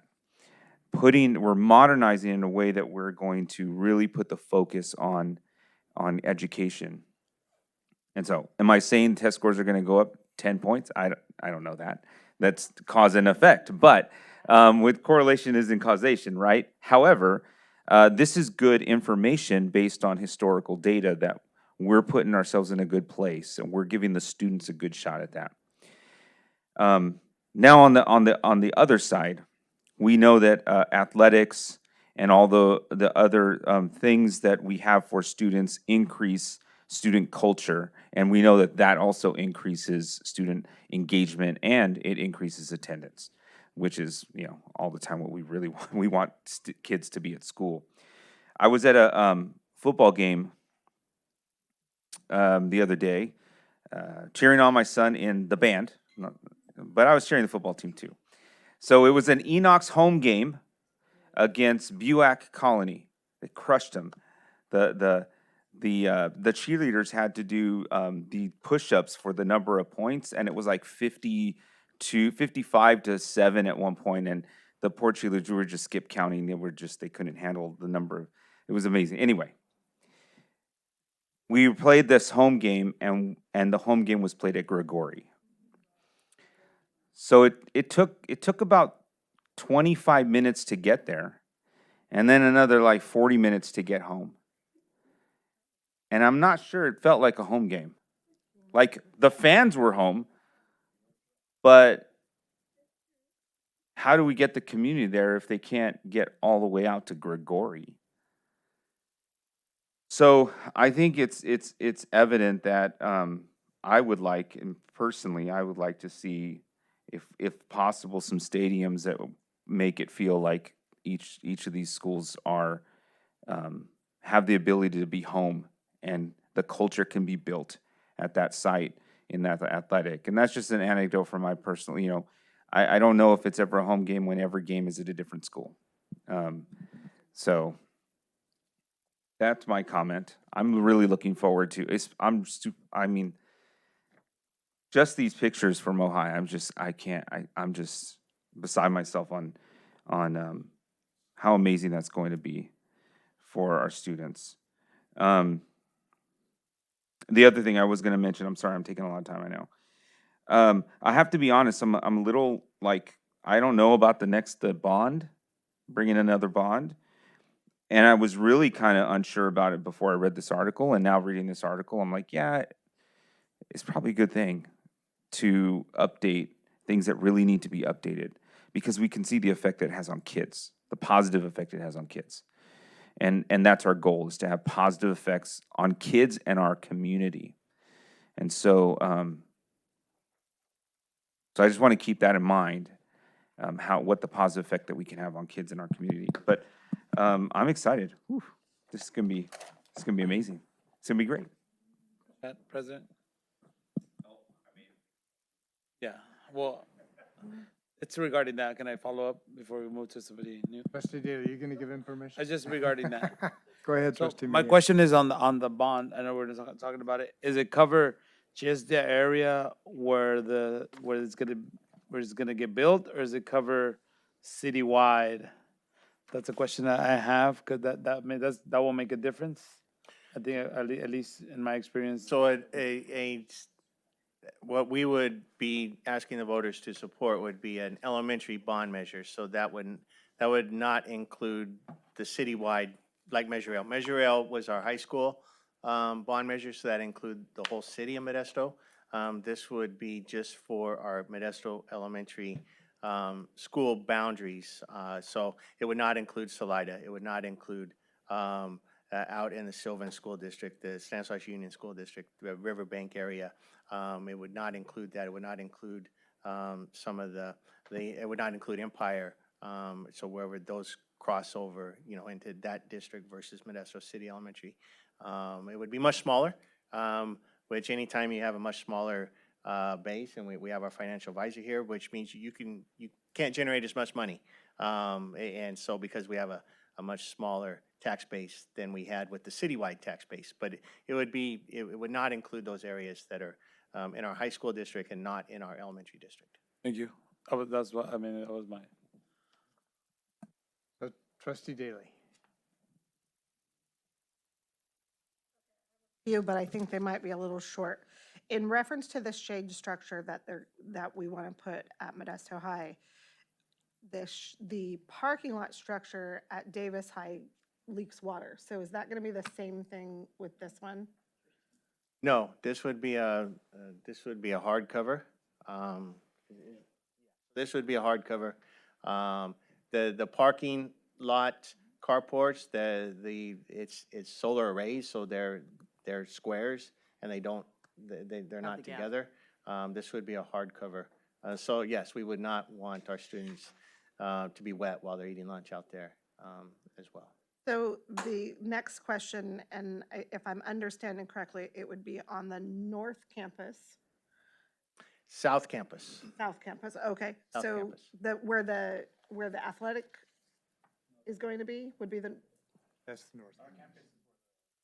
okay, so yeah, Oh, I'm North sorry. Campus. I'm just curious on L, what those buildings are that are in front of, I know I've What are the driven numbers? there, What are the but letters? It's L. Those are CTE buildings. Oh, it's the ag building. We just built a new ag classroom there, 2 years ago? So that will have to stay there. Sorry, it's an agricultural classroom, ag complex for Modesto High School. Okay, so that's not going anywhere. No. Okay. And then at the board meeting on 12/11 and then on 2/5, we're going to award Modesto High site contractor and then building contractor. What's the difference? Yeah, these are, these buildings that we're proposing are manufactured.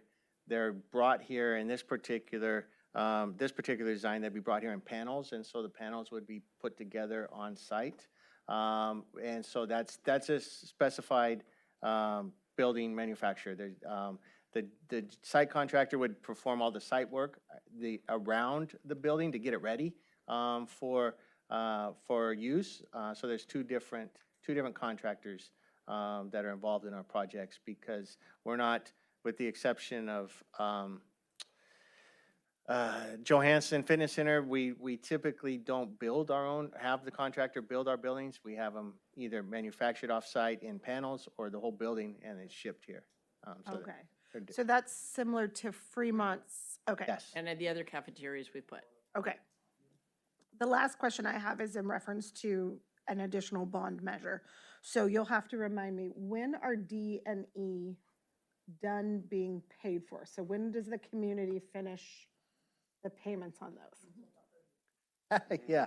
So we just issued the last series of bonds for D&E, and each series of bonds is 30 years. So we've got 30 years still to go on measures D&E. And so this would be on top of those. It wouldn't be a situation where we're paying down those taxes and you're substituting it with another one. This would be layered on top. Okay. Thank you. Well, I've got my list as well. First of all, I have to preface my questions with gratitude to the community for allowing us to do all these great things that are happening within the district. We could not have this meeting if we hadn't passed measures D and E and measure L. And we did that with a lot of effort from the district, but a huge vote of confidence from our community. And I want to thank the community for their support. And I also want to thank the Modesto Teachers Association for their strong support and their advocacy for these bond measures so that we can, together as an entire district, improve instruction at our campuses. And we are seeing great things happening with that instruction at the campuses where we've seen our greatest dollars spent.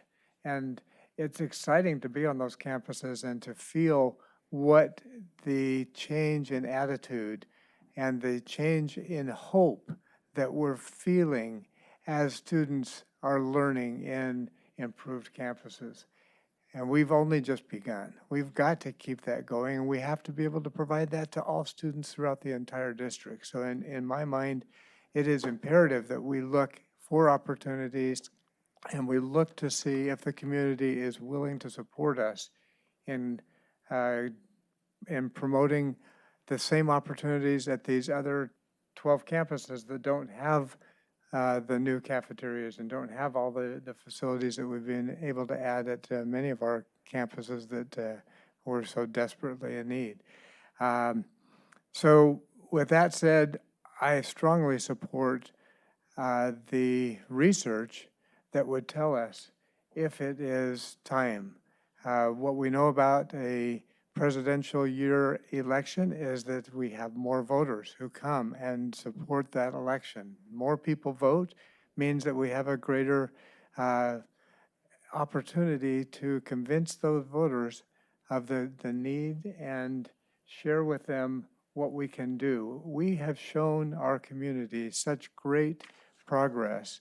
We have shown that we are excellent stewards of their money as we have dedicated our time, our effort, all of our energy into improving our campuses. So like I said before, we've only just begun. We have to keep going, and we have to be able to make the commitment, not to just those students that we've addressed so far, but we need to address the needs of every one of our students.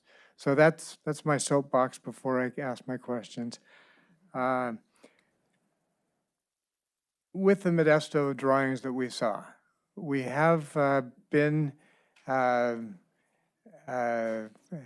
of had our taste buds wetted a few times about the possibility of other sites for a stadium. Are we still keeping that as a possibility? And if we are, what happens with the drawing of the North Campus? That's a great question. Yes, we are. But those wheels may not turn as quickly as some in our community desire. But that part of our phase, that's 3 years away before we get to that North Campus, if we're doing that on our own property. So there's still some time. We are still engaged with the city. I mean, they have to do it. They have to do their own processes, and we respect that. But we also have to plan for our needs in case that never happens. So what you see here is that assumption. We are continuing our conversations with the city. In the event that that's the way we go and not this, that would be parking across the street. That's what that would be. And more opportunities for solar. Yes, All correct. right. Okay, so with Mohi and also Davis, the stadiums that we show on these drawings, you mentioned numbers of seating on both sides. It feels like it's much smaller than what we offer at Johansson and Downey and Grigori. Is that correct? It's correct on two of them. I mean, Johansson we don't have anything else like Johansson in our district. It's over 6,000, maybe 7,000 seats in Johansson. And then Downey is probably about 4,000 seats. And Grigori is 2,200. So it is bigger than Grigori, slightly. But it is significantly smaller than Downey and Johansson. We don't have anything else like Johansson. That's Okay. we don't have the room for it or the footprint for something like Johansson. So are we anticipating, I didn't hear numbers for the stadium at Davis. They're both of these, Modesto High School and Davis is 1,500 spectators on the home side and 1,000 on the visitor side. That's what the current design is. Okay, Yeah, which is slightly bigger than the Grigori capacity. good. All right. Let's see. I am curious about has any attention been given to the swimming pool at Mohi? It's on the small side as well. No, and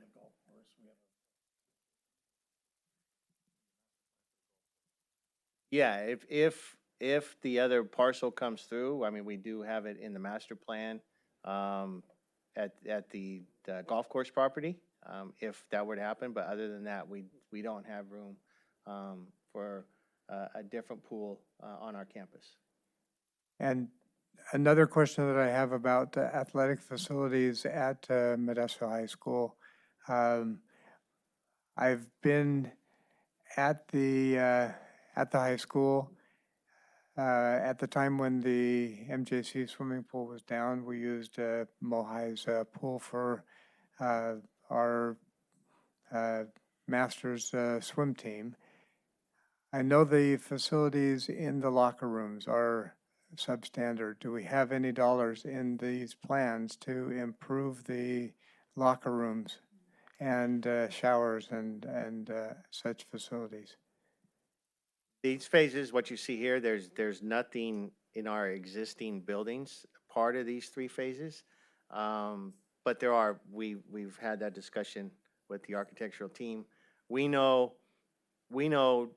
restrooms, locker rooms, at all of our older high schools, we've got to address those. In addition to what you see here, these are master plans. A master plan is something rearranged on that campus or added or moved.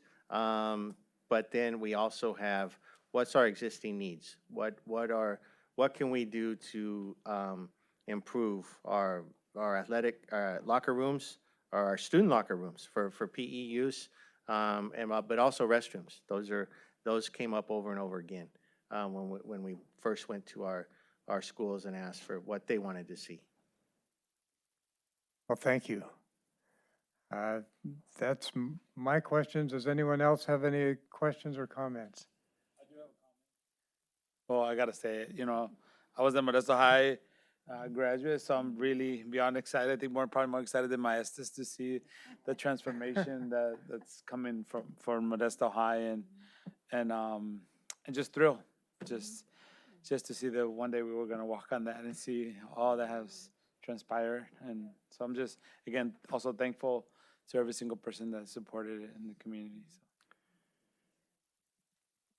One thing, I was surprised nobody asked, but when we have a master plan, there's, like I said, we try to include everything somebody asked for. We don't want anybody to feel like they left out or their voice wasn't heard. And so you'll see things on the master plans that are probably most likely not part of this bond measure, would be future bond measure.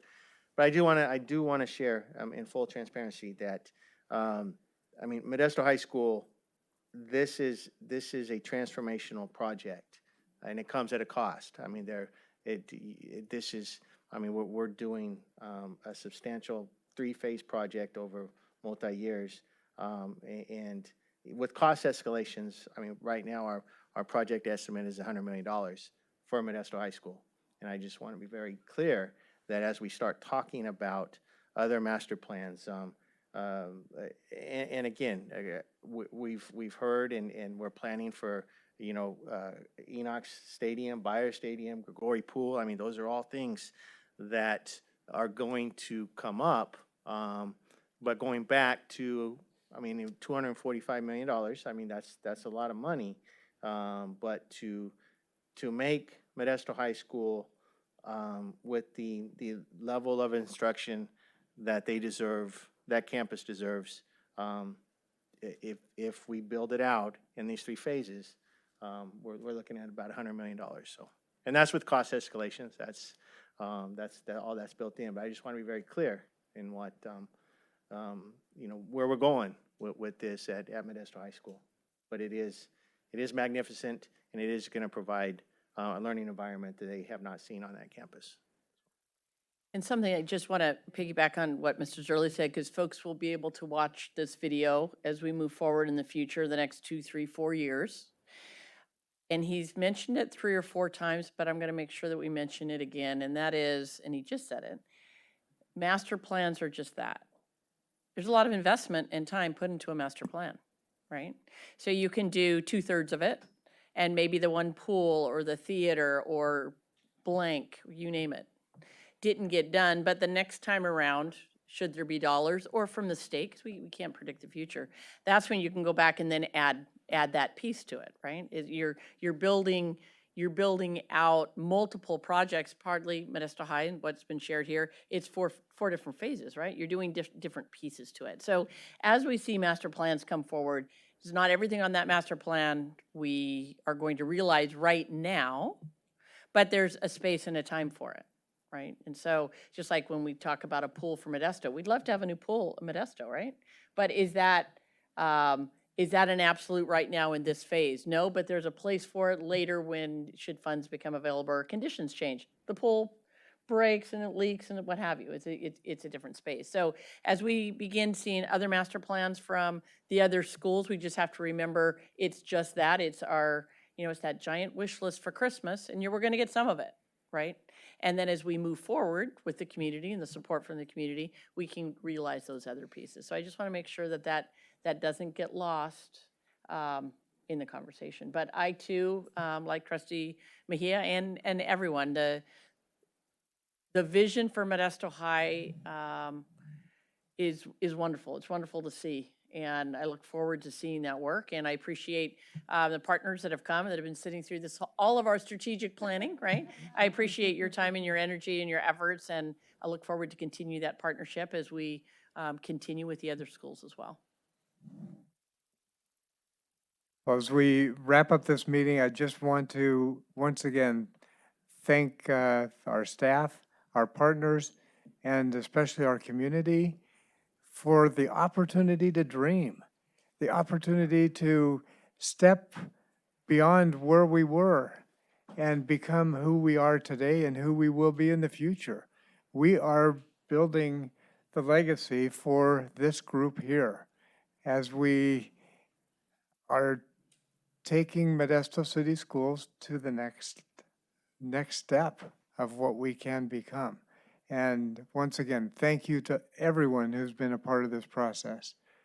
And with that, do I hear a motion to adjourn the meeting? Motion by Trustee Marks, second by Trustee Mejia. And those in favor? Aye. Aye. Meeting's adjourned. Aye.